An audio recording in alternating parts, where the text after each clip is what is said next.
everyone, welcome to my YouTube channel. I am a doctor working at the Emergency Treatment Unit in Sri Lanka. My purpose of sharing videos with you is to motivate you, encourage you to become a good doctor and also to share knowledge with you. So please join with me.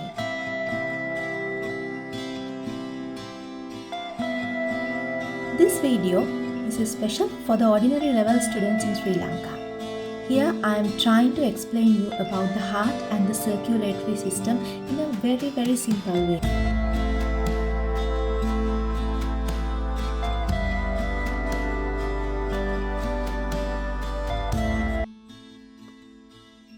Let's talk about the heart and the circulatory system. The first principle you need to know is the body needs energy. To produce energy within our body, we need two things, glucose and oxygen. Easy to remember. To carry glucose and oxygen throughout your body, you need blood. So blood is the transport medium. These are your cells. To carry blood within your body, we have two types of tubes, arteries and veins. So this is your heart. This is the tube which carries oxygenated blood to the cells, and this is another type of tube which carries the oxygenated blood from cells to the heart.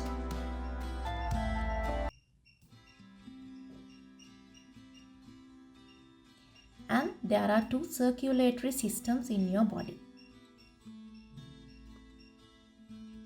Pulmonary circulation and systemic circulation.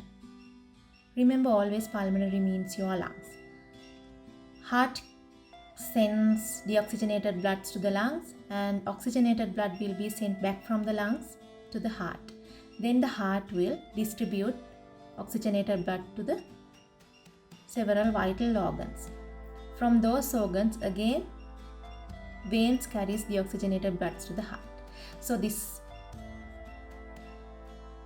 above part is pulmonary circulation, the below part is systemic circulation. So those are the two circulatory systems in your body. Then we'll talk about cardiac cycle. This is a picture of your heart. We'll identify the structures first.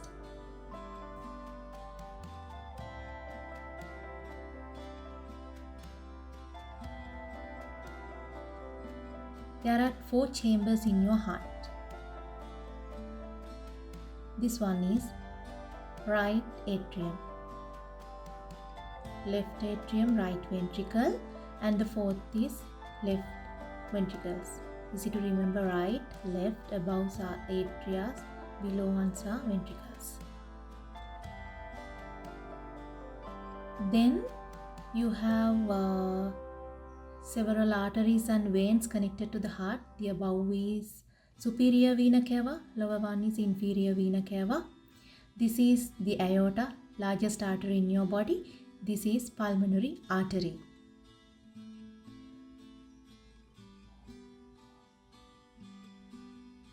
And these ones are pulmonary veins. You have four.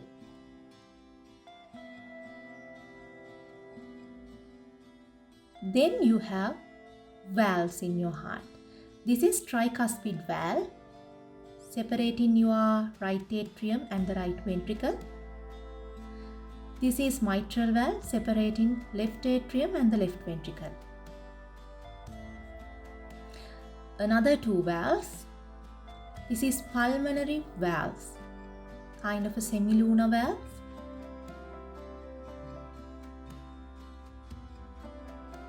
At the origin of your pulmonary artery.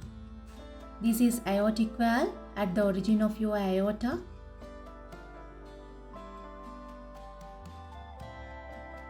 So these are the structures. Here you have superior vena cava, which carries the blood, deoxygenated blood from your upper part of the body. So I can show you it here also. This is inferior vena cava, which carries from the lower part of your body and into the right atrium. So when the pressure goes up in the right atrium, the blood will push us into the right ventricles through this valve. Valve is a pathway which can push us something along only one side. So the blood will flows into the ventricles and then it will be pushed us into the pulmonary artery through your pulmonary valve. Again, you have another valve. Then through the pulmonary artery, this deoxygenated or dirty blood will be carried into your lungs. So you are breathing. So this deoxygenated blood will be oxygenated by your lungs with the oxygen. Here, your pulmonary circulation is doing that. Again, the oxygenated blood, good blood, will be carried into your left atrium by pulmonary veins. As I told you, you have 4 pulmonary veins, and that blood will be pushed into the 4th chamber, that is left ventricles, then into the aortic, through the aortic valve into the aorta. So the aorta will be continued like this and distribute blood into your vital organs.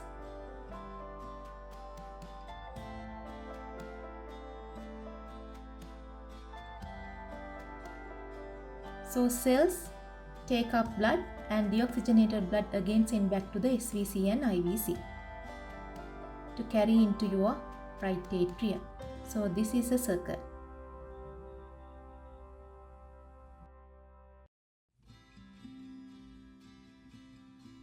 Let's summarize cardiac cycle. You have 3 phases. As we discussed, the first one is atrial contraction. Second one is ventricle contraction.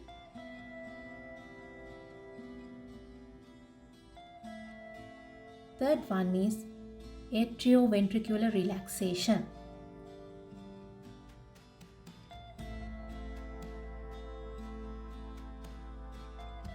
Although I explained separately, both your atria contracted together to push blood through your tricuspid and mitral valve into your ventricles.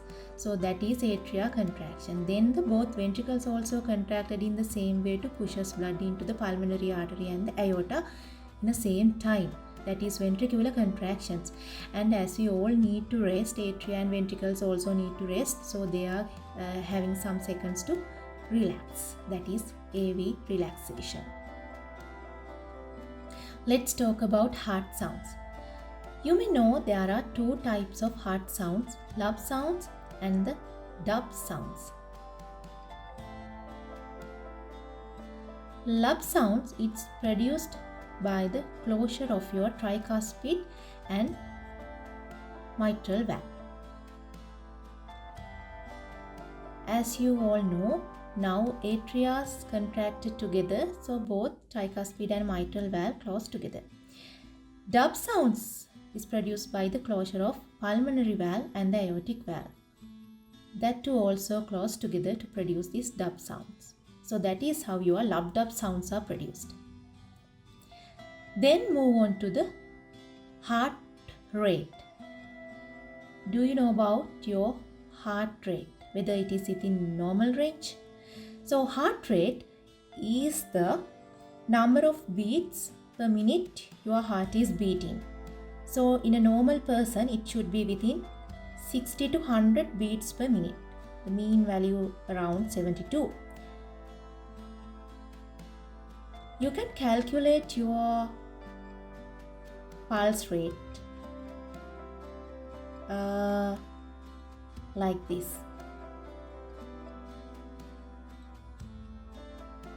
So imagine this is your arm, and here in this space exactly your radial artery is going on.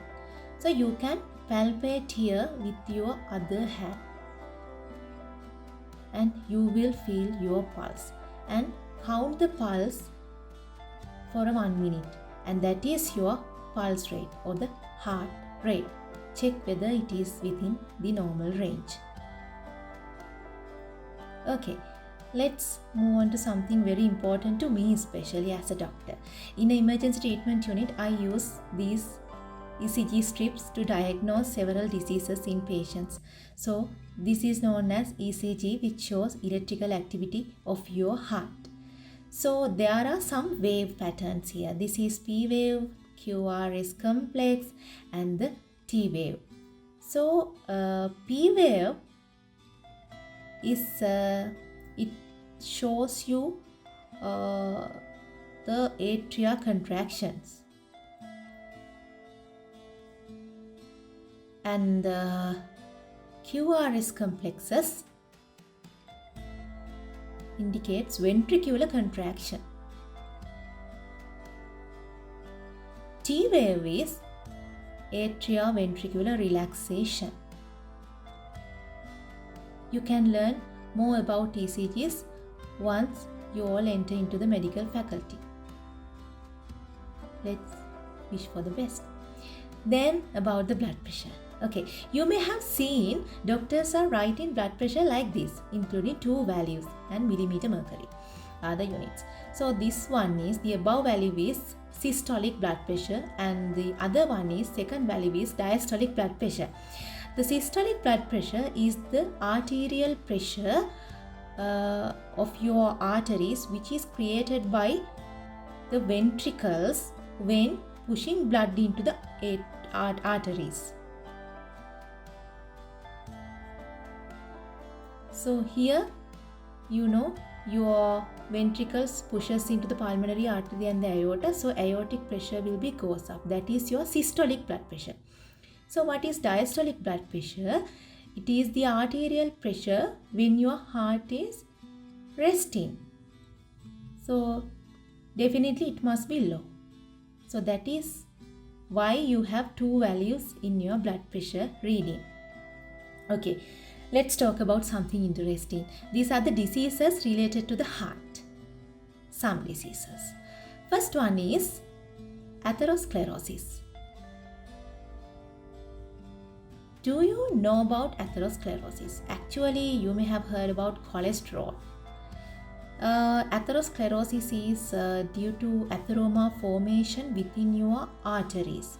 So imagine this is one of your artery, and cholesterol are depositing within your blood, and we call it atheroma. This cholesterol is a kind of a lipid produced within your body in an insoluble form. So it is not water soluble. So you need to combine it with a protein, converting it into a lipoprotein complexes to transport along your blood.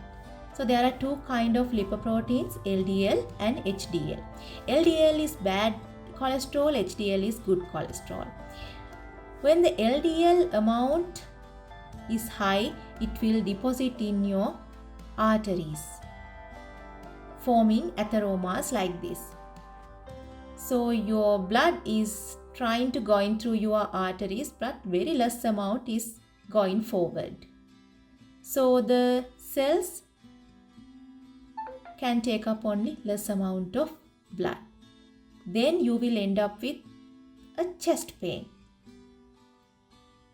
You called it a condition called angina. Okay. So what you can do is you can advise your parents, your relatives about this angina. 2 things you have to do. You have to control your diet habits and to do regular exercises. Okay, the second thing is more severe than the previous condition. This is known as thrombosis. Okay, thrombus is a blood clot. How blood clots are formed within your arteries. So again, this is your artery. So this is a cholesterol plaque, atheroma. And when your atheroma ruptures over the surface, the blood will be clotted over your atheroma, forming a thrombus. See, around 90% of your artery is blocked now. So the blood can't passes through this area. So your heart muscles doesn't have any oxygenated blood now. So you will end up with a condition called myocardial ischemia. That is a medical term. Don't worry, you may have heard about heart attack. Yes, same thing. Then heart muscles become weakened over time and become a heart failure.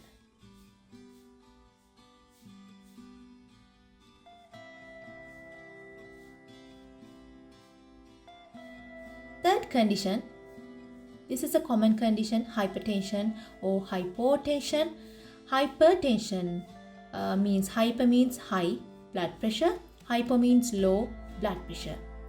In a hypertension patients, they are always in a risk of having a MI or a heart attack or a stroke.